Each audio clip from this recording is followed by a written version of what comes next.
Tukaram Patil sir, Kurundwad Herwad गाव आहे. सध्या शिक्षक म्हणून PMC शाळा कुरुंदवाडला आहे. माझ्या शाळेचा 1070 पट आहे आणि एकही दिवस शाळा बंद नसते. म्हणजे कंटिन्यू शाळा चालू असते. स्कॉलरशिपचं काम करतो आणि हे करत असताना माझ्या असं लक्षात आलं की आपल्याबरोबर आता जे डॉक्टर विकास पाटील उभा राहिले होते, सांगत होते, मी त्यांनाही ह्या माध्यमातून फोन केलेला होता. माझे स्वतः बहिणीचे मिस्टर पण काम करतात, चांगल्या पदावर आहे, पण आम्हाला ते अनुभव घेतल्याशिवाय पुढे जाता येत नाही. मग मी काय ठरवलं की स्वतः आपण अगोदर अनुभव घ्यायचा. माझा HB1C 11 होता. 11 काही आर्थिक प्रॉब्लेममुळे एवढ्या डिप्रेशनमध्ये होतो की आपण काय आता सध्या या जगात राहू शकत नाही, या परिस्थितीला होतो. आणि मग पाटील सरांनी मला पहिल्यांदा अँटॉक्सिटी आणि D दिला. मी कंटिन्यू 3 महिने सर घेतलाय. माझा स्वतःचा रिपोर्ट मी तुम्हाला दाखवू शकतो. 5.0 आहे. 3 महिन्यात. आणि सगळ्या सरांची मीटिंग मी 4 वेळा इथे अटेंड केली.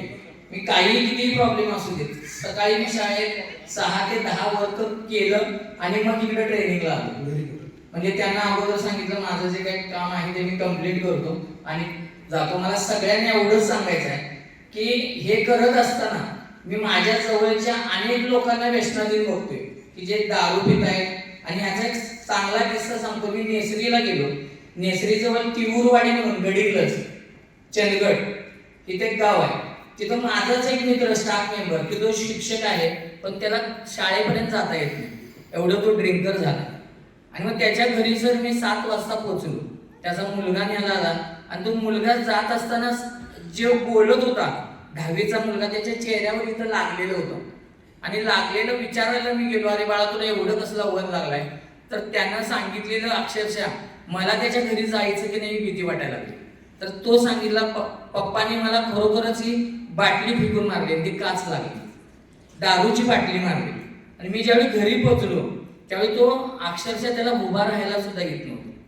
जो माझ्या बेंचवर बसायचा, DEDला एकत्र होतो आम्ही, आणि ती अवस्था बघून मलाही काय सुचेल. आणि मग त्यांची मिसेस आणि ते आल्यानंतर त्याला उभा राहायला येत नव्हतं, बोलायला येत नव्हतं, तो मला ओळखत सुद्धा नव्हता. काय हरकत नाही म्हणलं, मॅडमना काही घाबरू नका म्हणलं. मी दोन्ही स्प्रेना स्ट्रोक केलो. त्या नशेमध्येच त्याला फक्त आडवं केलं आणि ते स्प्रे मारले. 20 मिनिटं थांबलो. त्यांनी म्हणत होते याचा काय, आम्ही भरपूर सगळं उपाय करून बसलो. तो 20 मिनिटानंतर नाही, अर्धा तासानंतर झोपी गेला.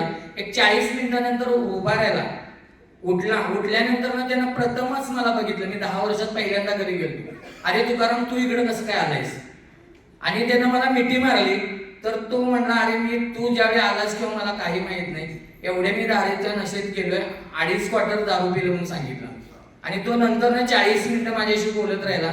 आजचा 11वा दिवस आहे सर, की तो सकाळची जे उठल्यानंतर ड्रिंक करायला जायचा ते केलेली नाही. त्यांचे फोन येणार आणि एवढं भारी वाटलं की त्याला मी सांगितले पुन्हा आहे ते कंटिन्यू कर, नसेल तर मी इथं ऍडमिट करणार होतो. तर आपल्या एवढा स्ट्रेस आहे आणि मी दिवसातून कुणालाही 2 डेमो दिल्याशिवाय घरी येत नाही सर. माझे स्वतःचे 2 डेमो देतो, त्यातले 2 जण तरी औषधानंतरचा पार्ट आहे. असे मी त्या नशामुक्तवर आता चांगलं प्रभावी काम करतो. चांगला नशा लोकांकडून पोहोचत राहिला पाहिजे, घेणं काही घेणे त्याचा प्रश्न आहे. धन्यवाद. धन्यवाद.